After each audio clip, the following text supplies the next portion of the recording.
Avant l'existence de l'électricité et des ordinateurs, il y avait déjà des machines capables de bouger toutes seules. Elles n'utilisaient ni batterie ni programme électronique. À la place, elles fonctionnaient grâce à des cordes, des poids, des engrenages, de l'eau, de l'air et de la vapeur. L'un des exemples les plus clairs de cela vient de l'ancienne Alexandrie.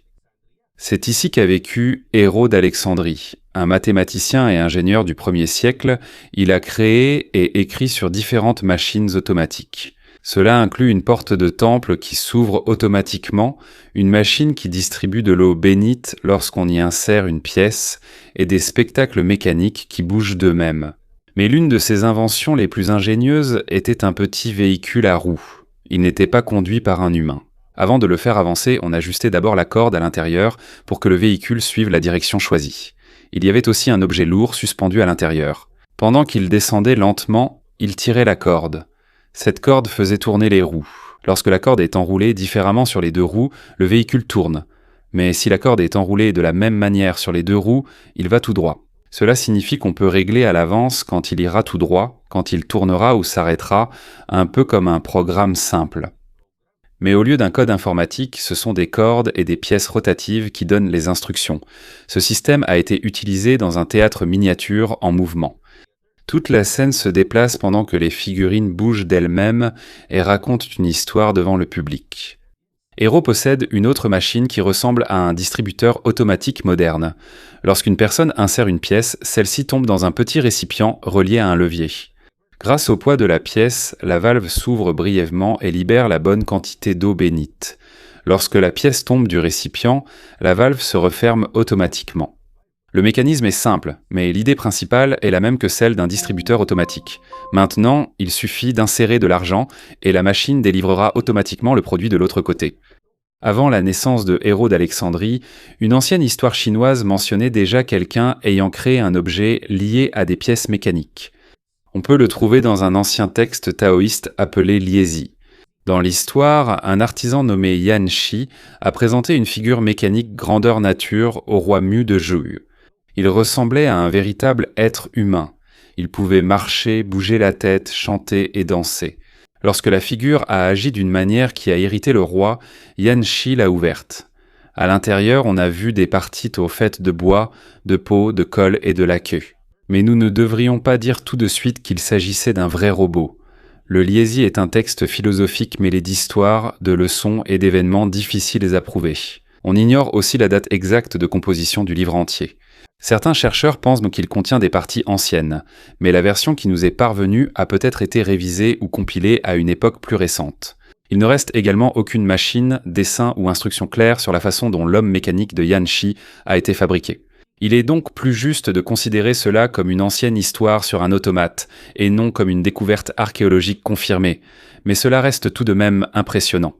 Malgré cela, il est tout à fait possible que l'histoire soit née d'une marionnette ou d'une figure mécanique plus simple, capable seulement d'effectuer des mouvements limités. Les anciens artisans chinois savaient donc déjà fabriquer des mécanismes d'arbalète, des serrures, des horloges à eau et d'autres machines comportant des pièces mobiles. Il n'est donc pas impossible qu'ils aient créé une figure pouvant être animée à l'aide d'un levier ou d'une corde dissimulée. Mais il n'y a pas suffisamment de preuves qu'ils aient fabriqué un robot presque identique à un véritable être humain. Même si l'histoire de Yan Shi n'est qu'une légende, elle montre tout de même quelque chose d'important. Il y a des milliers d'années, les gens se demandaient déjà « Est-il possible de créer quelque chose qui puisse bouger et agir comme s'il était vivant ?» Et à Alexandrie, ce n'était plus seulement une histoire. Les conceptions d'Héron ont montré que l'homme pouvait donner à une machine un mouvement prédéfini, même sans électricité, moteur ou ordinateur. En fait, Héron d'Alexandrie n'a pas seulement conçu un simple véhicule. Il a également créé un théâtre automatique capable de jouer toute une scène, sans qu'aucune personne ne le manipule. Sur une petite scène, il y a des figurines qui bougent, il y a des portes qui s'ouvrent et des scènes qui changent d'elles-mêmes. Tout fonctionne grâce à des poids, des cordes, des poulies, des axes et des pièces rotatives. Une fois que le système est lancé, il présente automatiquement le spectacle préparé. Ce n'est pas un vrai robot qui pense. Il ne fait que suivre les mouvements préprogrammés par le créateur avant le début du spectacle. Mais cette idée est très importante. C'est comme si les instructions de la machine étaient écrites dans la disposition de la corde. Lorsque l'enroulement change, les mouvements et le timing de chaque partie changent aussi. Devant le public, le spectacle peut sembler magique. Mais derrière la scène, c'est V6 et une conception minutieuse qui font tout fonctionner. Héron a aussi utilisé la chaleur et l'air pour ouvrir automatiquement les grandes portes du temple. Lorsque le feu est allumé sur l'autel, l'air dans un récipient caché se réchauffe et se dilate. Cela pousse l'eau vers un récipient suspendu. Au fur et à mesure que le récipient devient plus lourd, il tire sur les cordes attachées à la porte. Cela fait que la porte s'ouvre progressivement. Lorsque le feu est éteint, l'air se refroidit. L'eau retourne dans le récipient d'origine et la porte se referme automatiquement. Pour les personnes qui ne voient pas le mécanisme, c'est comme si le feu lui-même commandait la porte. Héron a également inventé l'éolipile. C'est un récipient rond qui tourne lorsque la vapeur sort de 2 tubes courbés. Il n'a pas été utilisé pour faire fonctionner une usine ou un véhicule. Ceci n'était qu'une démonstration de la façon dont la vapeur peut produire une rotation. Cela montrait que les anciens ingénieurs connaissaient déjà la puissance de la vapeur. À cette époque, il manquait encore les matériaux, usines et besoins ayant mené à la création de la machine à vapeur moderne. Des siècles plus tard, les machines automatiques se sont encore développées à Bagdad. Au IXe siècle, les frères Muhammad, Ahmad et Al-Hassan ont vécu. Ils sont plus connus sous le nom de Banu Moussa. Ils ont tous étudié les mathématiques, l'astronomie et l'ingénierie. Ils ont également fait partie d'une époque où Bagdad était un grand centre d'apprentissage. Ils ont écrit le Kitab al-Hiyal, ou Livre des dispositifs ingénieux. Il décrit environ 100 dispositifs mécaniques. Beaucoup de leurs conceptions utilisent l'eau, l'air, des valves et des flotteurs. Certains récipients distribuent automatiquement la bonne quantité de boissons, d'autres ont des fontaines à forme changeante. Il y a des lampes qui ajoutent automatiquement de l'huile pendant qu'elles brûlent. Dans un récipient ordinaire, l'eau continue simplement de couler lorsqu'on l'ouvre. Mais dans les conceptions des Banu Moussa, il y a des valves à l'intérieur qui s'ouvrent ou se ferment automatiquement selon le niveau et le poids de l'eau. C'est comme un système de contrôle automatique simple. Lorsque l'eau atteint un certain niveau, une partie se déplace et ferme le passage. Lorsque l'eau redescend, le passage s'ouvre à nouveau. Il n'y a pas d'ordinateur qui surveille cela. C'est l'eau elle-même qui fait fonctionner le système. Il existe également d'anciennes études qui relatent Banu Moussa à un dispositif de flûte automatique. C'est l'air qui produit le son, tandis qu'une pièce rotative détermine quel trou sera ouvert et à quel moment il émettra un son. En modifiant la disposition des parties saillantes sur le cylindre rotatif, il est possible de changer l'ordre des notes. Mais il ne faut pas le décrire comme un robot humanoïde moderne jouant sur scène. C'est un exemple plus clair d'un instrument de musique automatique utilisant un contrôle mécanique. Bagdad était très importante à cette époque. C'est là que de nombreux anciens savoirs venant de la Grèce, de la Perse, de l'Inde et d'autres endroits ont été étudiés et intégrés. Ils n'ont pas seulement copié les anciennes idées, ils les ont aussi enrichies et améliorées. Au XIIe et XIIIe siècle, un autre ingénieur a créé des machines automatiques encore plus détaillées. Il s'appelait Ismail al-Jazari. Il a travaillé à la cour des souverains Artukides à Diyarbakir, qui fait aujourd'hui partie du sud-est de la Turquie. En 1206, il a terminé un livre sur la fabrication de dispositifs mécaniques.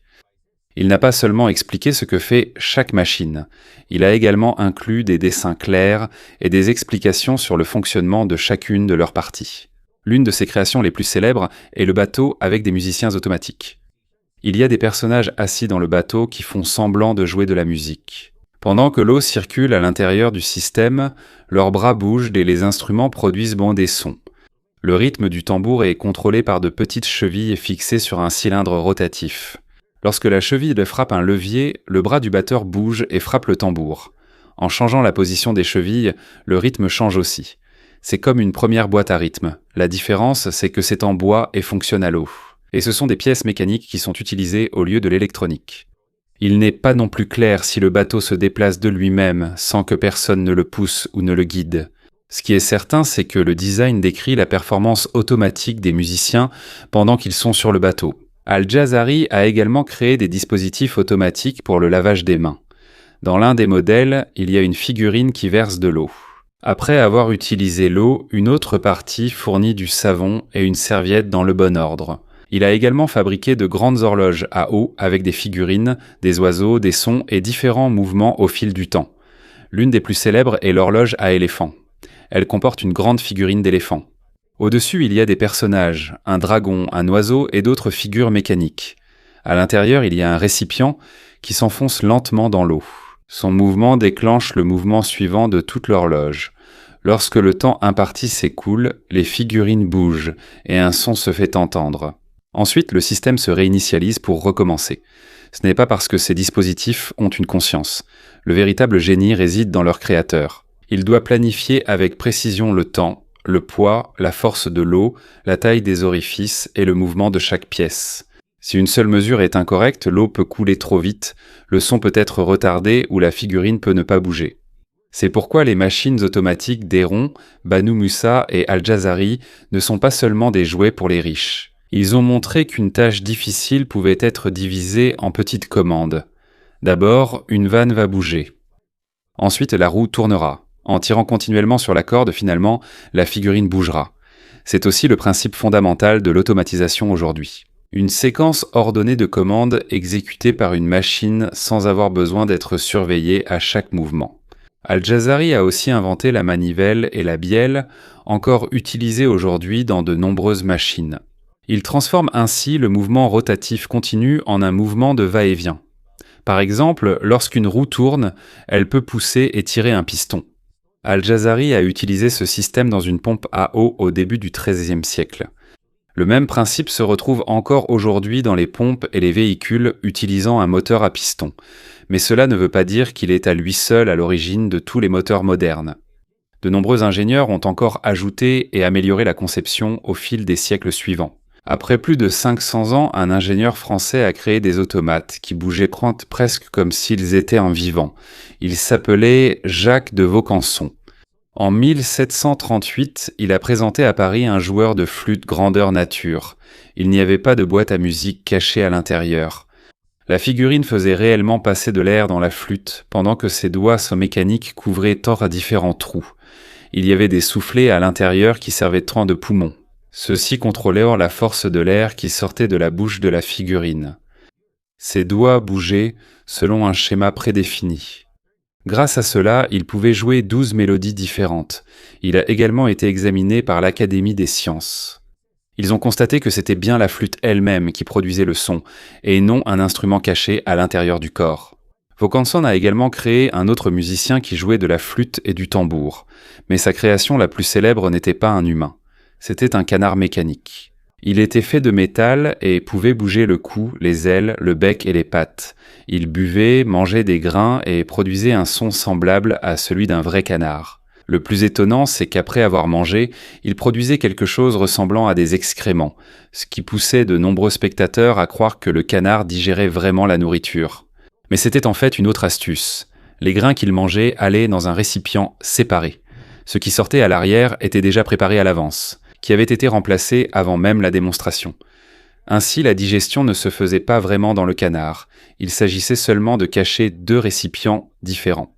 Cela n'enlève rien au talent de l'inventeur. Il est très difficile de coordonner les mouvements du cou, du bec, des ailes, des pattes et des autres parties pour donner l'impression qu'un animal en métal soit vivant. Cela montre aussi ce que les ingénieurs de l'époque voulaient savoir. Combien de mouvements d'un être vivant une machine pouvait-elle imiter ? Finalement, le canard original a été endommagé et perdu. Il ne reste plus que de vieux dessins, des descriptions et des répliques fabriquées à partir des archives le concernant. Le travail de Vaucanson ne s'est pas arrêté au divertissement. On lui a demandé d'aider l'industrie de la soie en France. Il a trouvé un moyen de rendre le tissage du tissu plus automatique. Il a créé un métier à tisser qui utilisait des parties perforées pour contrôler quel fil allait de bouger. Toutefois, sa conception complète n'a pas rencontré de succès à l'époque, mais certaines de ses idées ont ensuite été améliorées dans le métier à tisser jacquard. Dans le métier à tisser jacquard, les trous sur la carte indiquent quels fils doivent être levés. Si le motif des trous change, le motif du tissu change aussi. C'est comme une instruction écrite à l'aide de trous. Ce système est devenu important dans l'histoire de l'informatique car il a montré qu'on pouvait placer des instructions sur un objet physique et les faire lire par une machine. Mais il n'est pas correct de dire que Vaucanson a lui-même créé le premier ordinateur. Son travail dans le textile n'est qu'une des étapes qui ont mené à des machines programmables plus avancées. Pendant que Vaucanson fabriquait des animaux automatiques en France, une famille d'horlogers suisses préparait une figure encore plus complexe. Il s'agit de la famille Jacques-Jacquet-Droz. Dans les années 1770, Pierre-Jacques Jacquedroz, son fils Henri-Louis et leur associé Jean-Frédéric Léchaud ont créé les 3 célèbres automates. Il y a un musicien, un artiste qui dessine et un enfant qui écrit. Le plus célèbre d'entre eux est l'écrivain. C'est une figure d'un enfant assis devant une table. Il tient une plume et il y a une feuille de papier devant lui. Lorsqu'on le met en marche, il approche la plume de l'encre, enlève l'excès d'encre et commence à écrire. Sa main bouge lentement. Ses yeux et sa tête suivent également la pointe de la plume. Il n'est pas seulement capable de copier un seul mot fixe. Il y a un système à l'intérieur qui peut être ajusté pour choisir les lettres. Grâce à cela, il peut créer un message allant jusqu'à 40 caractères. À l'intérieur de son corps, il y a des milliers de petites pièces. Il y a des cames qui contrôlent chaque mouvement de la main. Vers le haut, vers le bas, vers la gauche, vers la droite, et la force avec laquelle le stylo est appliqué sur le papier. Comme le choix des lettres et les mouvements de la main sont séparés, on peut considérer cela comme une des premières machines d'écriture programmable. Elle ne comprend rien. Lorsqu'elle écrit un mot, elle n'a pas non plus de volonté propre. Elle exécute simplement exactement les instructions que son créateur a placées à l'intérieur. L'écrivain et les 2 autres automates Jacquet-Droz restent exposés au musée d'art et d'histoire de Neuchâtel, en Suisse. Ils sont soigneusement entretenus en tant qu'exemple précieux de l'ingénierie du XVIIIe siècle. À l'extérieur, ils ressemblent simplement à des jouets pour gens riches. Mais à l'intérieur, ils illustrent une idée qui reste importante jusqu'à aujourd'hui. L'écriture, la musique et le dessin peuvent être décomposés en de nombreux mouvements précis. Et ensuite, s'allait faire exécuter ces mouvements par une machine. L'automate écrivain est encore plus complexe qu'il n'y paraît de l'extérieur. Lorsque le stylo atteint la fin de la ligne, sa main revient automatiquement au début. Lorsqu'il a besoin de nouvelle encre, il replonge à nouveau la plume dans l'encrier. Les lettres ne ressemblent pas non plus à celles d'une imprimante. Chaque trait est épais ou fin, comme une véritable écriture manuscrite. Des milliers de petites pièces se trouvent à l'intérieur de son corps. Chaque mouvement de la main, de la tête et des yeux est contrôlé par des parties séparées. Ce qui est encore plus impressionnant, c'est que le message qu'il écrit peut être changé. Il y a un système rotatif à l'intérieur qui détermine quelle lettre sera écrite et dans quel ordre exact. Il peut écrire un message allant jusqu'à 40 caractères. Il ne comprend pas la signification des mots, mais on peut lui donner de nouvelles instructions sans changer tout le mécanisme. C'est pourquoi on considère l'écrivain comme l'un des premiers automates programmables. Il est accompagné au musée de 2 autres figures créées par Pierre-Jacques Droz, Henri-Louis Jacques-Droz et Jean-Frédéric Léchaud entre 1768 et 1774. La première est le dessinateur. C'est aussi une figure d'enfant, mais celle-ci tient un crayon. Elle est capable de réaliser 4 dessins différents. Cela inclut l'image d'un chien, un portrait royal et une scène de Cupidon monté sur un petit char. Pendant qu'il dessine, il s'arrête de temps en temps et souffle sur le papier, comme s'il enlevait la poussière du crayon. Le deuxième s'appelle « La musicienne ». C'est la figure d'une femme assise devant un petit orgue. Elle ne fait pas seulement semblant de jouer. Elle appuie vraiment ses doigts sur les touches pour produire sa musique. Elle peut jouer 5 mélodies. Sa tête et ses yeux bougent aussi pendant qu'elle suit ses propres mains. Sa poitrine se soulève légèrement pour donner l'impression qu'elle respire. Après la chanson, elle s'incline devant le public. Ces petits mouvements ont été faits pour que les figures ne ressemblent pas à des statues rigides. Il ne suffit pas que la main bouge seulement. Les yeux, la tête, la poitrine et le corps doivent aussi bouger au bon moment pour donner l'impression d'être vivants.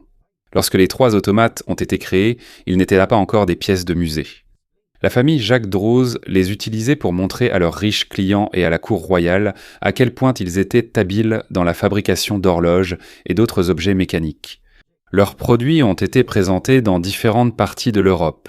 Leur entreprise a également atteint les grands marchés d'Asie, y compris la cour impériale de Chine.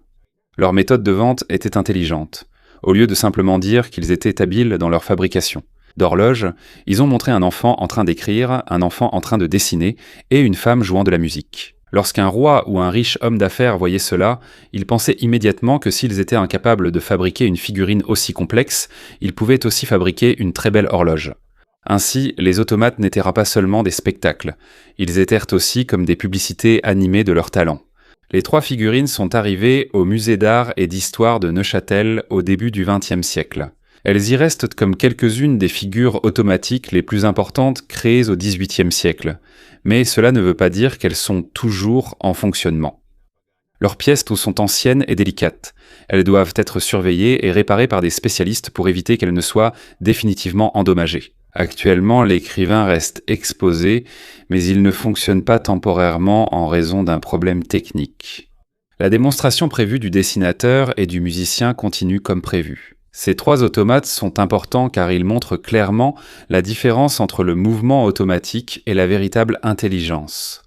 Ils peuvent écrire, dessiner et jouer de la musique, mais ils ne peuvent pas prendre de décision par eux-mêmes. L'écrivain ne peut pas choisir ce qu'il veut dire. Le dessinateur ne peut pas imaginer une nouvelle image. Le musicien non plus ne peut pas choisir sa propre chanson. Tous leurs gestes viennent des instructions que le créateur a mises à l'intérieur. C'est aussi la principale limitation. Avec de nombreux systèmes automatiques, aujourd'hui, un appareil peut être très rapide et très performant, mais il dépend toujours de la conception, des données et des instructions données par l'homme. C'est pourquoi il n'est pas correct de dire que chaque ancien automate est l'ancêtre direct du robot moderne. Leurs technologies sont différentes, et ils n'ont ni électronique, ni capteur, ni intelligence artificielle. Mais ils essaient de répondre à la même question. Combien de tâches humaines peuvent être divisées en petites étapes et confiées à quelque chose qui ne sait rien faire d'autre? Par exemple, pour écrire, il faut d'abord choisir une lettre, bouger la main, appuyer avec le stylo, puis passer à la partie suivante. Pour dessiner, il faut contrôler la direction, la longueur et l'épaisseur de chaque ligne. Pour jouer de la musique, il faut appuyer sur la bonne touche au moment exact. Lorsque toutes ces étapes sont organisées, une figure mécanique peut accomplir des actions qui, auparavant, ne pouvaient être réalisées que par un humain. C'est là que l'idée plus vaste de l'automatisation a commencé. Il ne s'agit pas de créer une machine véritablement vivante, mais plutôt de comprendre qu'une tâche complexe peut être divisée, organisée et répétée. À partir du bois, du métal, de l'eau et de la mécanique d'horlogerie, l'homme a progressivement appris comment intégrer des instructions à l'intérieur d'un dispositif. Aujourd'hui, nous utilisons des codes électroniques, mais le défi reste le même. Comment apprendre à une chose dépourvue d'esprit à accomplir correctement une tâche? C'est pourquoi les anciens automates restent importants. Ils ne prouvent pas qu'il existait déjà des robots avancés dans les temps anciens. Ce qu'ils prouvent, c'est que l'homme a commencé à réfléchir à l'automatisation, à la programmation et à l'imitation des mouvements de la vie bien plus tôt qu'on ne le pensait.